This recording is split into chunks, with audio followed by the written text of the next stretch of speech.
ഇവിടെ നമുക്ക് കണ്ടുപിടിക്കാനുള്ളത് 24,000 രൂപ 5% കൂട്ടുപലിശയിൽ 3 വർഷത്തേക്ക് നിക്ഷേപിച്ചാൽ ലഭിക്കുന്ന ആകെ തുകയാണ് കണ്ടുപിടിക്കാനുള്ളത്. അതിനുള്ളൊരു കോഡാണ് 1331. അപ്പോൾ ഈ 1-ന് താഴെ 24,000 എഴുതുക.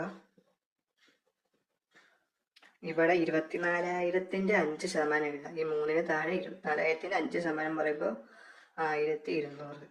ഇനി ഈ 3-ന് താഴെ ഈ 1,200-ന്റെ 5% കാണാം, അത് 60. ഇനി ഈ 1-ന്റെ താഴെ 60-ന്റെ 5% കാണാം, അത് 3. ഇവിടെ 1 × 24,000 അത് 24,000 തന്നെയാണ്.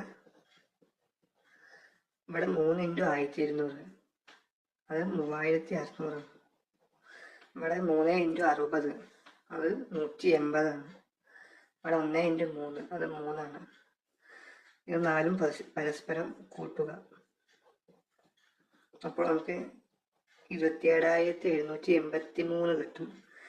ഇതാണ് 24,000 രൂപ 5% കൂട്ടുപലിശയിൽ 3 വർഷത്തേക്ക് നിക്ഷേപിച്ചാൽ ലഭിക്കുന്ന തുക.